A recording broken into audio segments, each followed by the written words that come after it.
ऐतिहासिक स्रोत। किसी व्यक्ति, समाज अथवा देश से संबंधित महत्वपूर्ण विशिष्ट व सार्वजनिक क्षेत्र की घटनाओं, तथ्यों आदि का कालक्रमिक विवरण, क्रोनोलॉजिकल डिस्क्रिप्शन, इतिहास कहलाता है। इसके अलावा इतिहास किसी समाज विशेष की सामाजिक, सांस्कृतिक, राजनैतिक एवं आर्थिक स्थिति तथा इन स्थितियों में समय के साथ साथ होने वाले परिवर्तनों को भी प्रस्तुत करता है। पुरातात्विक स्रोत। किसी देश अथवा स्थान का इतिहास जानने के लिए तथा उसके उचित विश्लेषण में पुरातात्विक साक्ष्यों व स्रोतों की महत्वपूर्ण भूमिका होती है। पुरातात्विक साक्ष्यों के अंतर्गत अभिलेख, सिक्के, स्मारक, भवन, मूर्तियां, बर्तन आदि शामिल किए जाते हैं। अधिकांश पुरातात्विक साक्ष्य प्राचीन स्थलों एवं टीलों, माउंट्स की खुदाई से प्राप्त किए जाते हैं। टीला धरती की सतह के उस उभरे हुए भाग को कहते हैं जिसके नीचे पुरानी बस्तियों के अवशेष विद्यमान होते हैं। ये कई प्रकार के हो सकते हैं, जैसे एकल सांस्कृतिक, मुख्य सांस्कृतिक और बहुसांस्कृतिक।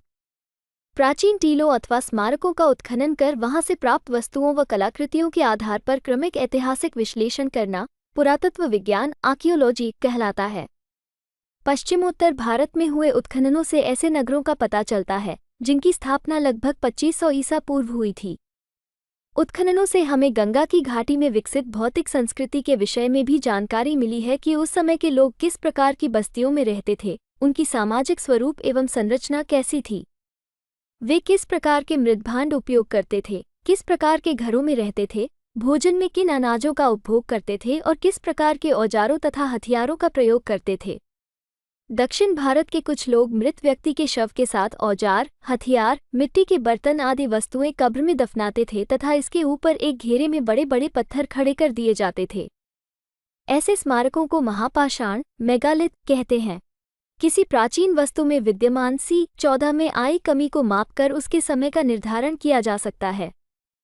रेडियो कार्बन डेटिंग विधि से ही यह पता चला है कि राजस्थान और कश्मीर में कृषि का प्रचलन लगभग 7000-6000 ईसा पूर्व में भी था।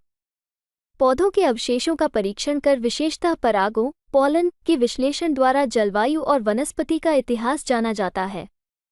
पशुओं की हड्डियों का परीक्षण कर उनकी आयु की पहचान की जाती है तथा उनके पालतू होने एवं अनेक प्रकार के कार्य में लाए जाने का पता लगाया जाता है।